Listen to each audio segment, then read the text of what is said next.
Hi faves, welcome back to my soup series where I'm showing you how to cook different Nigerian soups.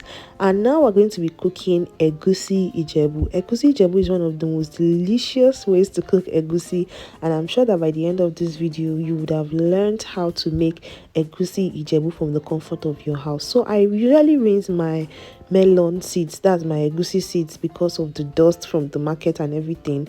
So after rinsing it, I proceed to toast this in a dry pan. Just keep toasting this thing, okay, because you want it to be well toasted. I find that toasting my egusi gives it a very flavorful taste, unlike when you just decide to go ahead and just make it like that without toasting it. So please fails, when you want to make your own egusi jebu, make sure that you toast those melon seeds, okay? You can see how it looks. That's the vibe gone that we are going for. So my dear, toast that melon seeds well. Once the melon seeds are well toasted, you can now proceed to add this to your blender. I'm using my iPower blender. You can blend this outside if you don't have a blender, but thank God, because I don't really like to blend my pepper outside. Okay, so now this is the toasted egusi. I'll add my pepper mixture. I used a combination of onions, local bell peppers, chili peppers, and scotch bonnet peppers. Yes, so I'm also going to be blending fish inside. I blended some smoked catfish in it. Okay, I added some water to this, and I will blend this until it is really smooth. Now the consistency for egusi ijebu is unlike the normal egusi that you know. It has to be really smooth, like powdery smooth, flawlessly smooth, no lumps kind of smooth. That's what we're talking about here. So I'll just keep blending this until my egusi is perfectly smooth. So once it's perfectly smooth, we are good to go. But my dear faves, you need to ensure that your egusi is well blended so that it does not have lumps, because typically egusi jebu does not have lumps. That's why you need a good blender like the one I am using. Once that is done, you add it to a dry pot. There will not be any oil, any form of oil in that pot. Just add your egusi mixture. The mistake I made was my pot was too hot. That was why it was splattering, but you can avoid that by not eating your pot for too long before you add your egusi mixture in it. Okay, so you're going to stir this, and then you're going to add your seasoning and salt. The reason why I stirred it initially was to ensure that there are no lumps formed.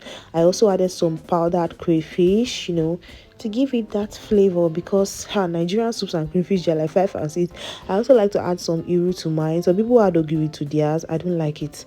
So this is also palm oil. You can add palm oil as you like, as you prefer, and then just mix everything together like so.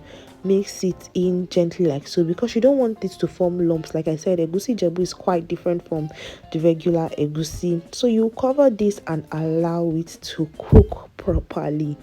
Now you want your egusi to cook well, because if your egusi is not well cooked, toilet. Okay, so I'm not supposed to mention that when I'm cooking, but sorry about that. So yeah, you just add your fresh fish at this point. Okay, add your fresh fish at this point so that it can cook alongside with the egusi.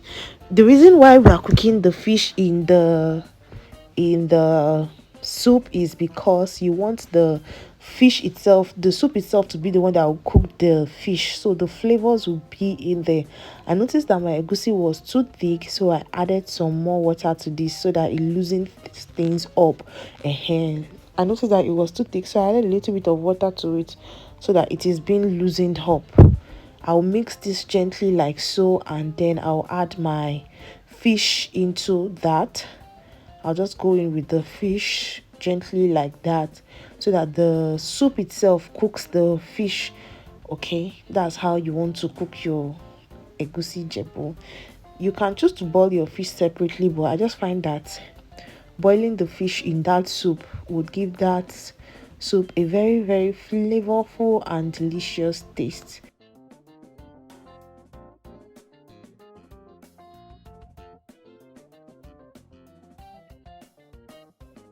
Then you add your goat meat at this point.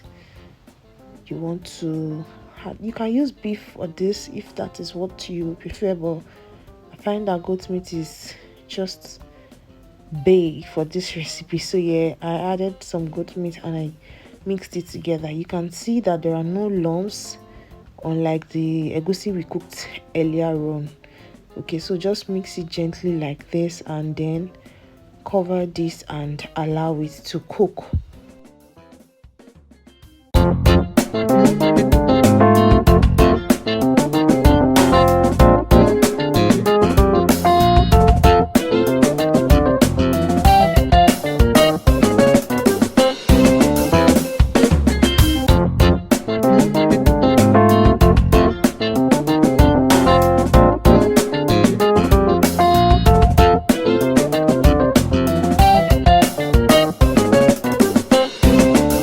Once that is ready, you would know from the way the egusi would be looking.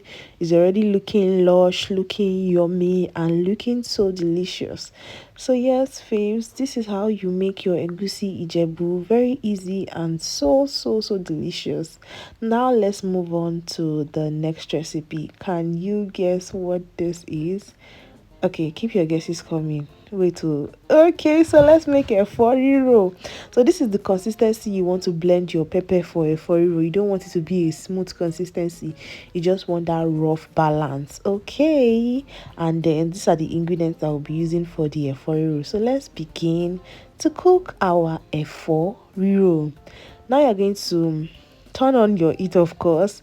Place your pot on fire and then add your palm oil. Okay, you need to be generous with palm oil here because come on, it's a for you that we're cooking, so you need to be generous with your palm oil. Allow the palm oil to heat a bit, just allow it to heat up a bit like so that when you add your pepper or your onions or anything, it's not going to just slip in it like that. So you add your chopped onions first and then you proceed to fry this. Okay, you fry this until the onions releases its flavor into that oil or oil, whichever one you like to call it. Okay, so you mix that properly and then you go in with some locust beans, also known as iru. If you don't like locust beans, you can totally skip this, but this is a Yoruba soup, so iru has to be there. Then you fry this very well until it is well fried. Fry this properly, fry it in and out until it is well fried and the locust beans has also released its flavor into the soup.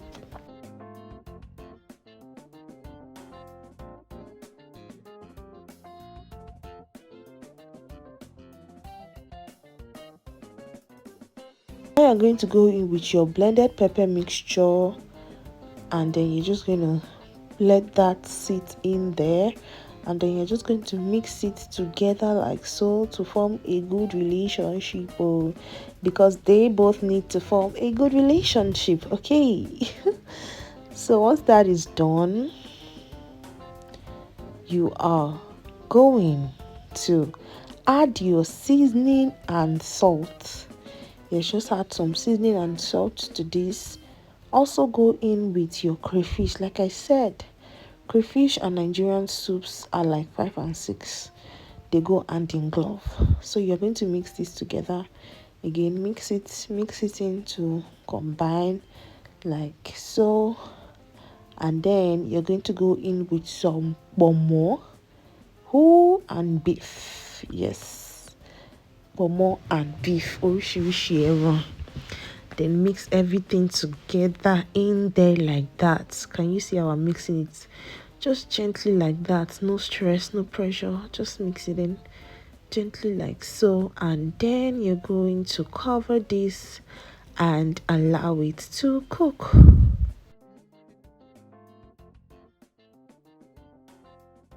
Once this has been cooking and the oil has started to float on top of the soup, you now go in with your orishirishi fish. I'm using some dry fishes and smoked fishes here, so just go in with all of that, and then you will mix this to combine.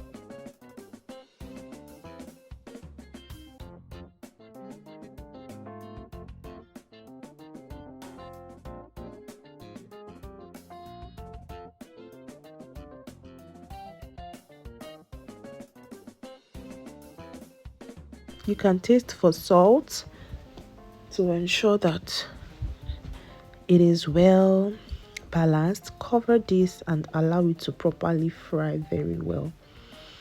Once it has fried well, okay, I noticed it wasn't well fried then. Yes, so once it has fried well, you're going to just stir it. Like I said, stirring also is something that you need to do often. I don't know, but it's just subconsciously you just do it because you need to stir that your stew base. So once it looks something like this, our stew base is ready. I've already blanched my efo. I'm using a type of efo called green. I don't know what it is called. It's called efo shoko. No, this is efo tete. If you want to ask all those women at the market, just tell them efo tete. Yes, so it's not the local efo shoko. This is also called green in the market. Okay, so you're going to mix in your efo with the stew base like that. Just mix it in properly, let it combine to form a very amazing relationship. You can see everything is already coming together nice and good. You see that? Very good. So yeah, you mix everything together because they have to form a good relationship. And like the name implies, a foriro, it means vegetable that you stir. So basically you just stir your vegetable in your stew base, and that is how you make this amazing soup. It is so tasty, like so tasty.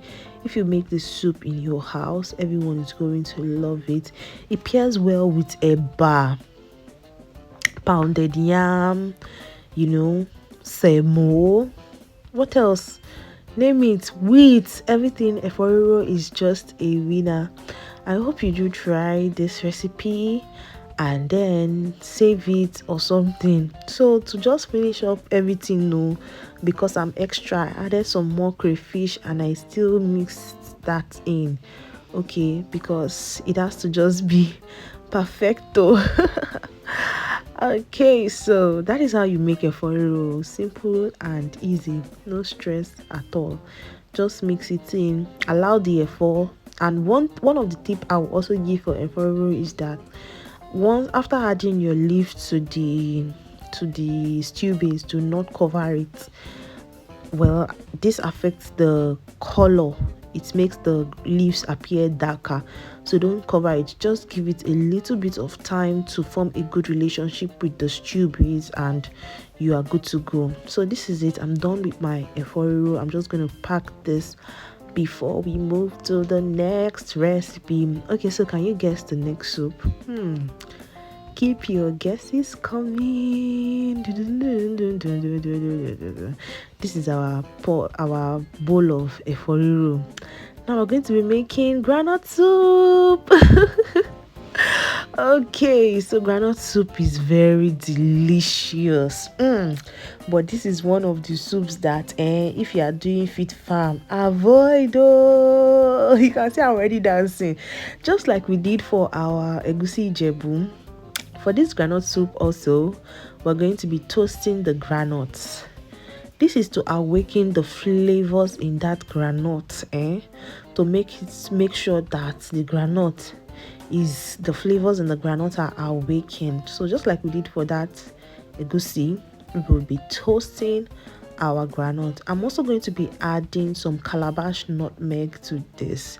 This is a very important step, and some uziza seeds. Okay, those are like very important steps in this recipe. The calabash nutmeg would give your granite soup a very unique and distinctive taste. So just keep mixing this together. Toast that groundnut with those calabash nutmeg and those uziza seeds. Uziza seed is quite different from black pepper.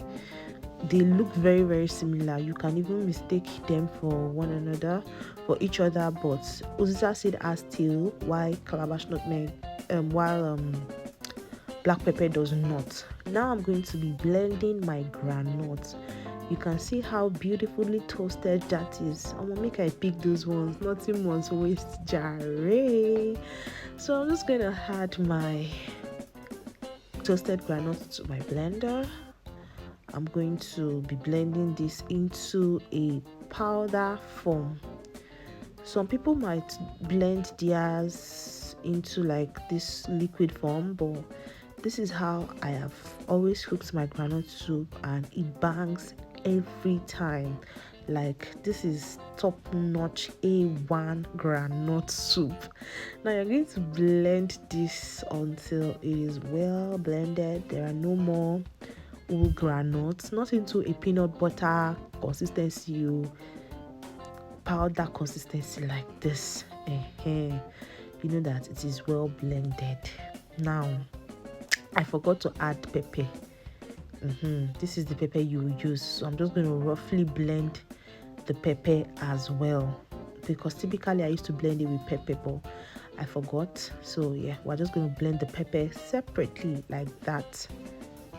Okay, so once the pepper is well blended, it does not have to be really smooth like that. Once it is well blended, we'll set it aside, and in a pot we're going to add some beef to this.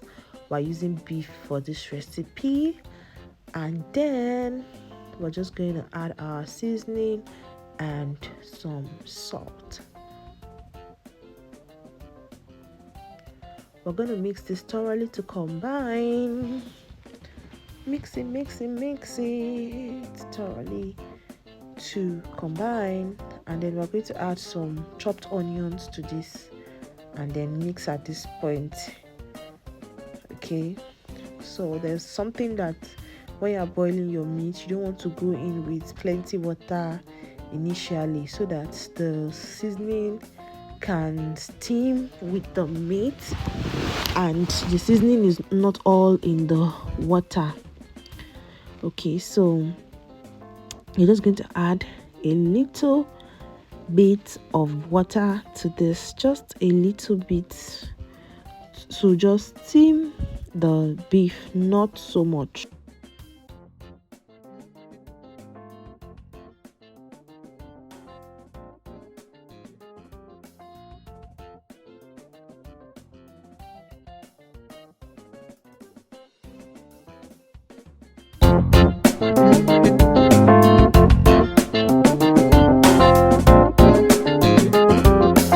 Then you cover and allow it to cook.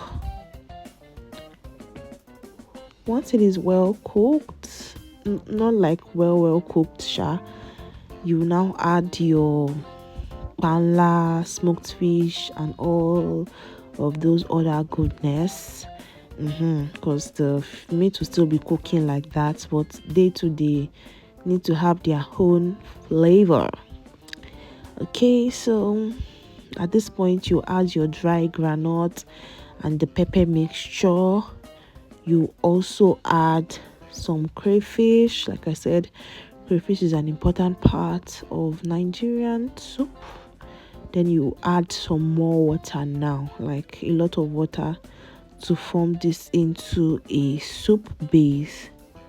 There is one recipe that I have on this page where I cooked my groundnut soup and I added palm oil. I'm not going to be adding palm oil to this one, and even if I'll be adding, maybe just a little, okay, because I realized that groundnut soup or groundnut in itself is already very oily, so adding palm oil or so much palm oil to your groundnut soup might not really make sense like that. Even though that was very delicious, we all loved it, it was a perfect pair for our rice, for our orishi, but then again, you need to be fit farm conscious, my faves. Okay, so we'll mix this thoroughly to combine, and then cover and allow it to cook.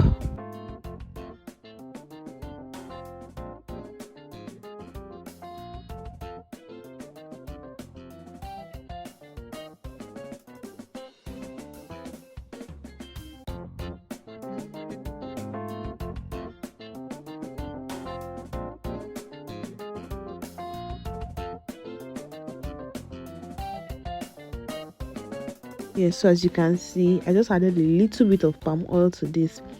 Nothing too much. I didn't add so much palm oil. I'm just going to cover this and allow it to cook now. Once it starts bubbling like this, it's already sengemengering. Okay, you will now add your washed or rinsed bitter leaves to this, and then you mix it again.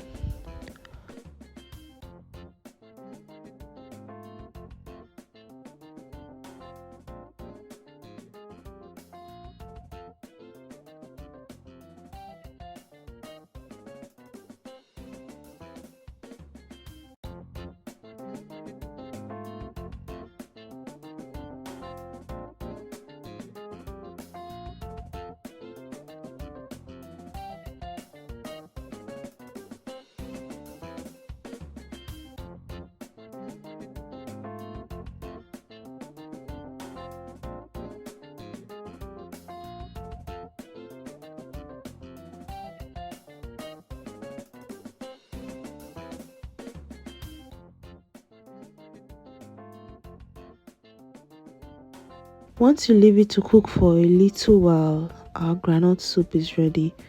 Totally yum, so delicious, not too oily. So yes, if you're on a fish farm journey, you can eat this, but even though regardless upon still, you already know. Let's move on to ogbono soup. Ogbono soup is drawy, very delicious. I love it. Ogbono soup, top notch, A1. You should definitely try this one.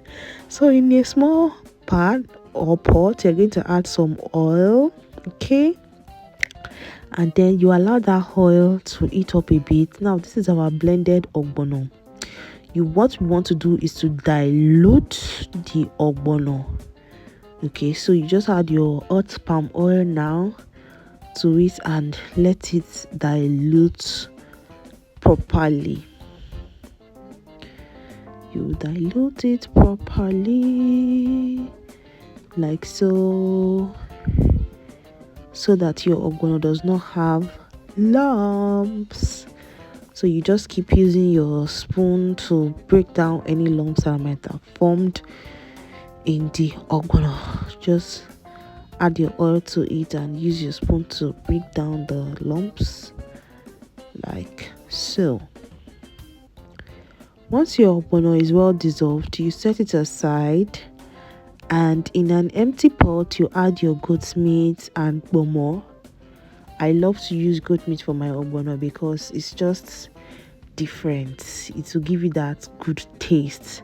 I will also be boiling my meat with some onions and some pepper mixture. I'm using Scotch bonnet pepper. Hotness, let it be hot because it's a draw soup, so it has to be hot. I'm also going in with my seasoning and salt at this point, and then I will also go in with some water to boil all of this. Just a little bit of water, nothing too serious at all, to just make sure that it steams properly in there like so. And then I'll cover this and allow it to cook. Once it steams properly, I'll now add the water for it to cook. Yes, so, and I'll mix that water in there like so. I'll just mix the water in there so that it can cook furthermore. After it has cooked for a while, and I'm sure that my goat meat is well cooked, now I'll go in with water, a lot of water for this to cook. And then this is the water that will be forming the base for my ogbono soup. I'll mix this water thoroughly like this and allow the water to boil a bit. So while that water is boiling, I'll go in with my orishi. I'm using smoked catfish and panla for this recipe. Smoked catfish and panla, and then I'll mix it in like so. What is that ingredient that I told you that is 5 and 6 with Nigerian soups? Crayfish. Perfect. So I'll add my crayfish at this point, and then nothing must waste to my faves. I'll add my crayfish at this point, and then I'll mix it thoroughly like that to form a good relationship. All you have to do is allow this base to boil. Once this base boil and it's doing like it's bubbling, you know that yes, it's now time for you to go in with your ogbono soup. So once this is already bubbling like this, this is the perfect time to go in with your ogbono soup. Okay,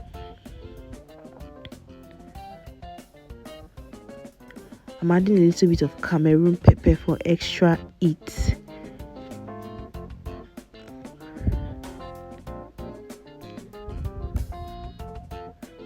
And now I'm going to go in with my diluted ogbono. Just throw that in like that.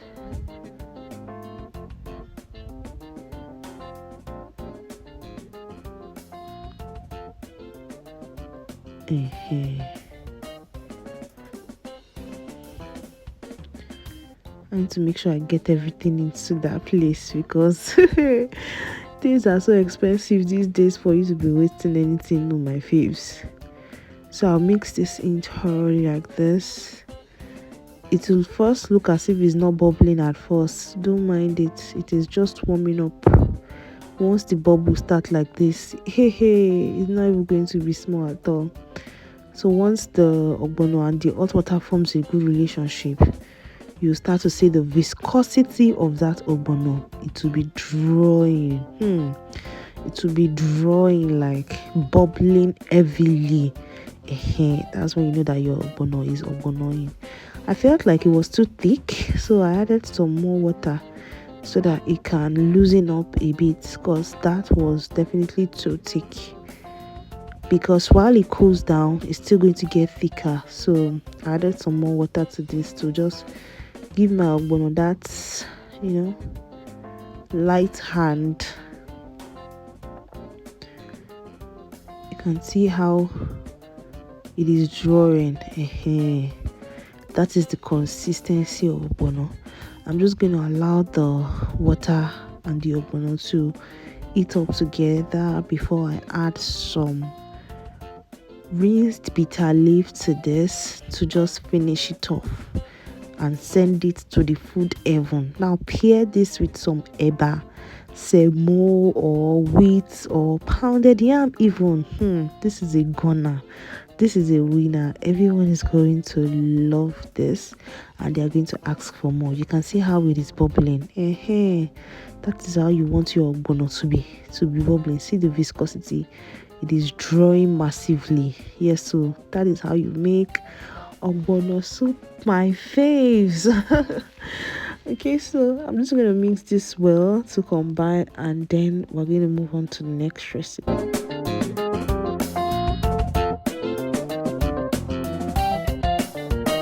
So this next recipe is Oso Soup, and this is how I make mine. So you need some cocoyam, you need some goat meat, some pomo, some dry fishes, some oha leaves, you need some uziza leaves, your palm nut extract, some crayfish, seasoning and salt, scotch bonnet pepper, and let's get into it. So to my pot, I'm going to add my goat meat and pomo. I'll add my scotch bonnet pepper, and then I'll add some seasoning and salt to flavor and cook this. I'll also be going in with some smoked catfish, panla, mangola fish, stockfish, and everything, because oha soup, it has to be very delicious and tasty. I'll mix this in thoroughly like that. I do not even mind if the fish scatters, because yes, I want it to scatter in the fish and flavor the fish. So my stockfish is there, my mangola, what do they call this fish, is there, my smoked catfish, my panla is there. I would cover it, and once the goat meat is well done, like it's soft and all, you will now take the stock from the goat meat. You need that stock. This is how I cook my oha soup. This is unique to me. You might not have seen it done this way before, but just follow me as I follow Christ. I have boiled my cocoyam and I am peeling the skin off the cocoyam. Okay, so you need to peel off the skin of the cocoyam. When you are cooking your oha soup, you boil the cocoyam with the skin and then you take it off. Some people use ofo as a thickener for their oha soup, but I prefer to use cocoyam for mine. I believe that this is the best way. It just makes everything good for me, basically.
Now, like I said, we'll be using the stock of this goat meat. Okay, so we need the stock. I'm going to add my peeled cocoyam to my blender. It has been boiled. Okay, I'll take out the impurities that I can see. I'll add my palm nut extract to the blender, and I will also be adding some of the stock from the goat meat to this. I will blend it together, and this is what it looks like, a perfect puree. And then I'll go in to my pot now and add some ogiri to this, ogiri okwe to this. Okay, I'll add some water to this, more water for this to cook, and I will mix it together to combine and allow the water to boil with the ogiri for a while before adding my blended cocoyam mixture to this.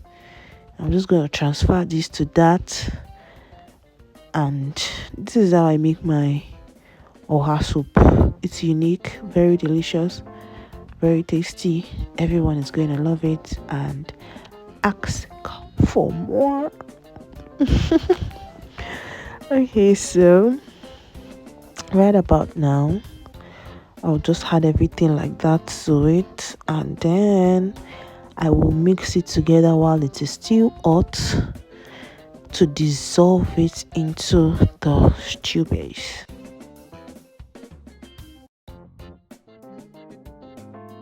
Oh, did I say stew base? To dissolve it into the base, not stew base, I beg.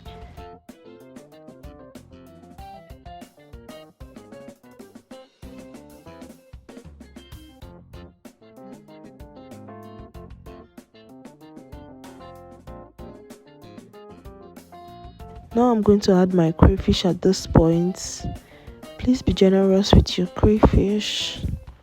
It's a Nigerian soup. Crayfish is one of the major ingredients in it. Yes, so I'll just add my crayfish now and continue to mix this together like so.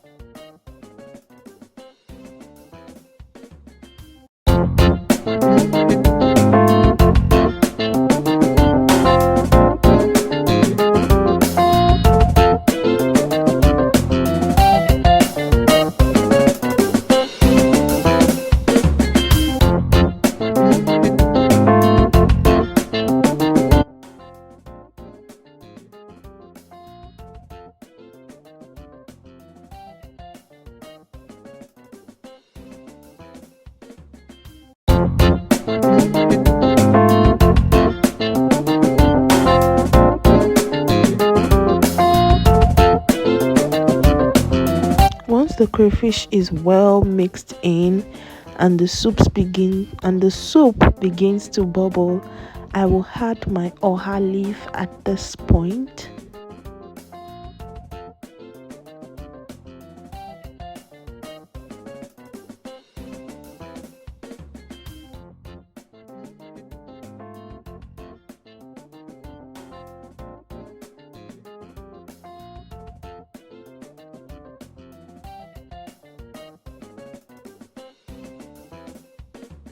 As well as my uziza leaf.